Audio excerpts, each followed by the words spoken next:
77 WABC. This is Sid and Friends in the Morning. No, I get by with a little help from my friends.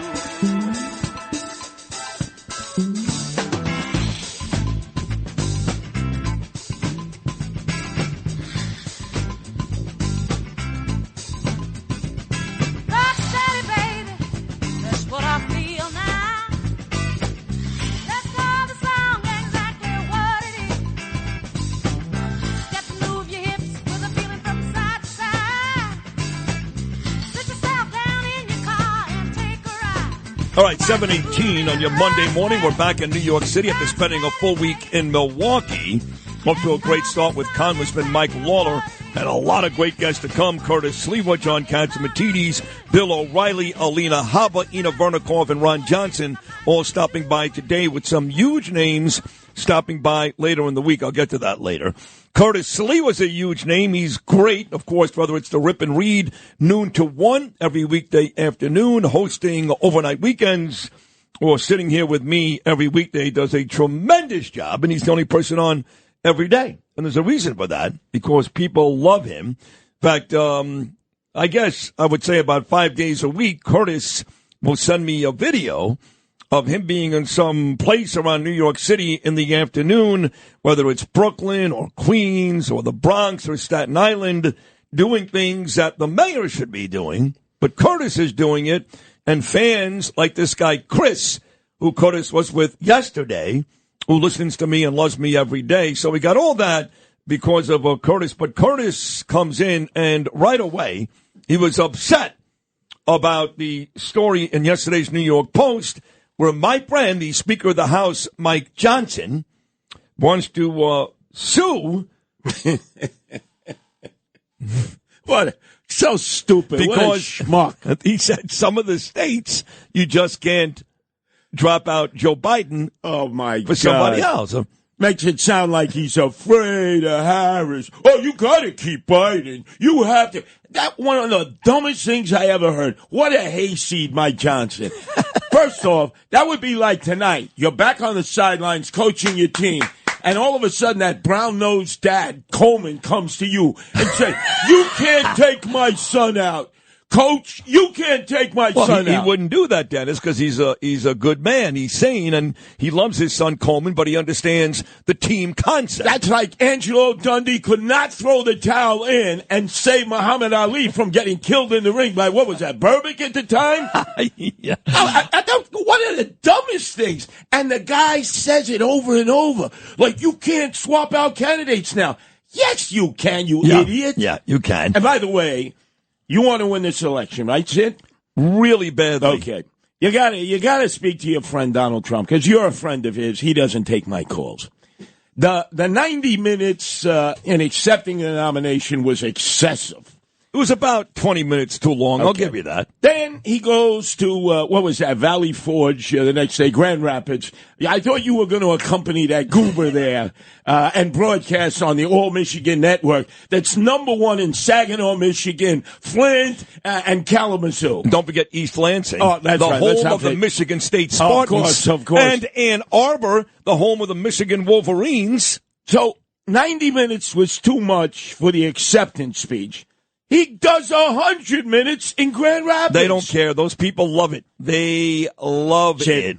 They love it. It's too much. No, it's too much for you because you don't love Trump. You don't even like Trump. You're not a big Trump supporter. Now, I agree Thursday night, because the whole world was watching, is too much. But when he goes to Grand Rapids, Michigan, that's a Trump pep rally. They want 4 hours. No, you don't understand. They want 5 hours. All right. It's not too much for them. All right. So so we're going to equate this too. to Fidel Castro when he spoke for 3 hours. Screwy Louis Farrakhan, 4 hours. Okay, you keep doing it that way.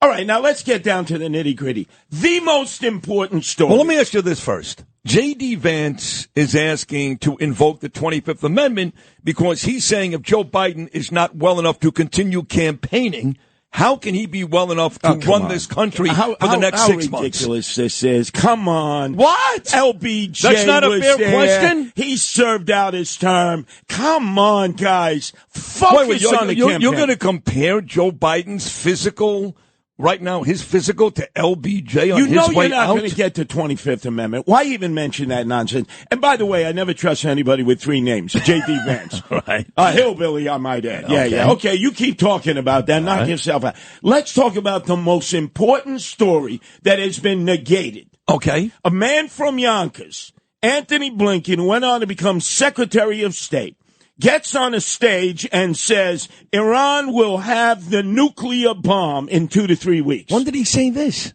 Well, you see, wow, I'm bringing this to everybody's attention. All weekend long, I keep playing this cut. I say, this guy is saying 2 to 3 weeks.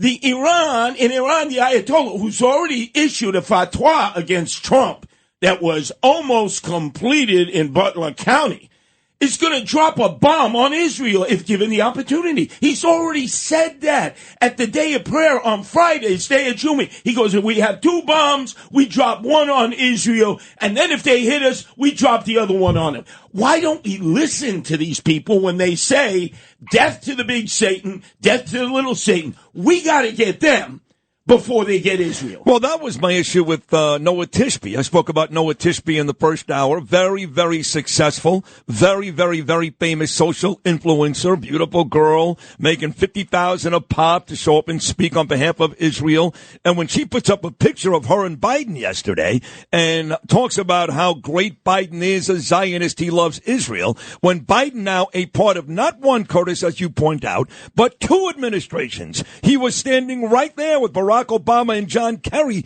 when they did that horrible Iran deal. And then when he won the presidency, he had John Kerry in his office only 3 days later to redo the deal. This is a guy that has gladly and freely encouraged loosening restrictions so Iran can become a wealthy country. Noah Tishby and the rest of you Jews, don't tell me that Joe Biden is a Zionist. By the way, these influencers that you point out, let me take them to Borough Park and see if they'll hang around with the real Jews of the Bible. What are you saying? Well, somebody took me to task yesterday because I said Noah Tishby is not a real Jew, because any real Jew would never vote Democrat, and they said, that's not nice, that's irresponsible, take that back. Well, you just said the same thing. There are real Jews and there are not real Jews, yes? Well, they're Jews when it's convenient to be Jews. But, oh, my God, fear, fright, hysteria, and hype. Come on, what kind of influence do they have? Except with the rich and the people in the Hamptons. They got no influence with real working class people, the heart and soul of New York City. Jews who are out there, whether they're conservative, whether they're Orthodox, whether they're Hasidim, even some of the Reform. You know you can buy people and claim go on Spotify. You'll have 1 million followers overnight, and not one of them is real. True. They're all bots. All They're bots. all bots. All bots. So tell me this, Curtis. So you sent me a video. I believe it was yesterday.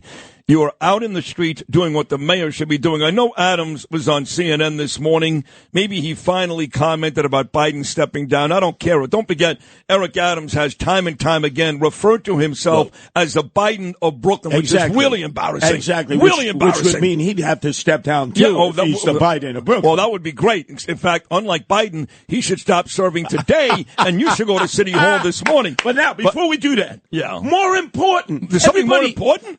Everybody has missed this story because you see, Sid, everyone's a parrot.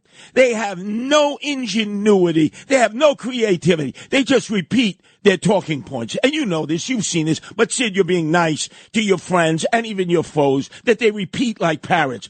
Why do you think Barack Obama wrote a letter and didn't even mention Kamala Harris's name? The vice president, we're assuming, who may well become the Democratic nominee to take on Donald Trump. First of all, he's got to be careful because he publicly said, and we've got it, Kamala Harris is the best-looking attorney general, see, and that pissed off Michelle Obama in a big way. Let me bring you back. 2013, Barack Obama is on a tour of California as the president. First, he's in the Bay Area. He looks over at Kamala Harris in a public press conference and says, Man, she is the best-looking attorney general in the country. We played that a million times, me and Bernie. But the very next day, he went to Los Angeles and San Diego, did the very same thing, came back to the White House, got iced out by Michelle with the 24-inch pythons. 10 days, he couldn't talk to Michelle, Malia, or Sasha, because he was snacking on her publicly. Something that Barack Obama never did. If there was a smooth operator, you never knew. No, you're wrong about that. Let me remind you, when he went to Nelson Mandela's funeral, there was this beautiful white blonde lady who I think was Norwegian, and he was all over her, talking to her, smiling at her, and there's a picture, a very famous picture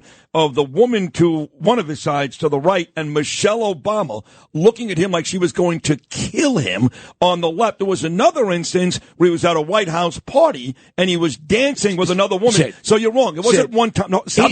He was no horn dog like Bill There Clinton. were multiple examples of Barack Obama You're trying to horn dogging on other women. You're trying to say he was like Bill Clinton. No, Get I'm not the hell saying out it. of here. I'm not saying that. I never said that. But to say one time is wrong. There were 3 or 4 different The occasions. most celebrated time. Let's say that. The most celebrated time. Yeah, I'll give you that. Because it was domestic. It involved another woman who pretends to be black when in fact she's not. You got to understand, Michelle was fired. He didn't even mention her name in the letter. No. It's personal there. Not professional. It's Michelle. I agree. I said it. Michelle is mad dogging him at home when he's putting that letter together. I know. You better not even mention that woman's Kamala. name. Because back then she was a free agent. In 2013, remember, she was not the Kamala Harris now, with the white Jewish husband there who's her Maytag. She was footloose and fancy-free.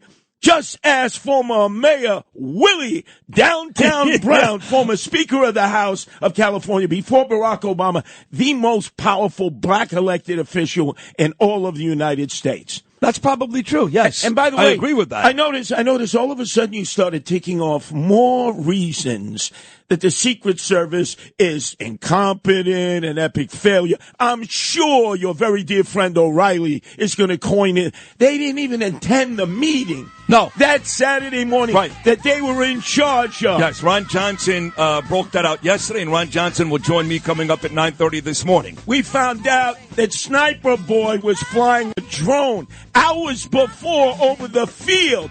We were told that there was a sniper team from the Butler County Sheriff's Department in the building in question, and now he goes, we didn't have anybody on the grounds.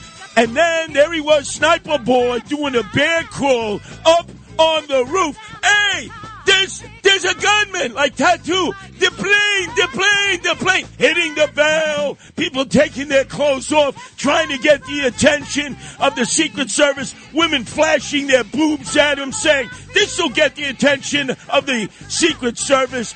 And all of you out there are going to say, this is the face of incompetence. They wanted Trump dead. When are you ever going to come to the conclusion that they understood their mission was to fail Trump, and he is beginning to hint at that. So I am predicting that Sid, O'Reilly, and everybody else, when Donald Trump becomes conspiratorial about this, watch them do a pivot and shift and say, if Trump says it, it must be true.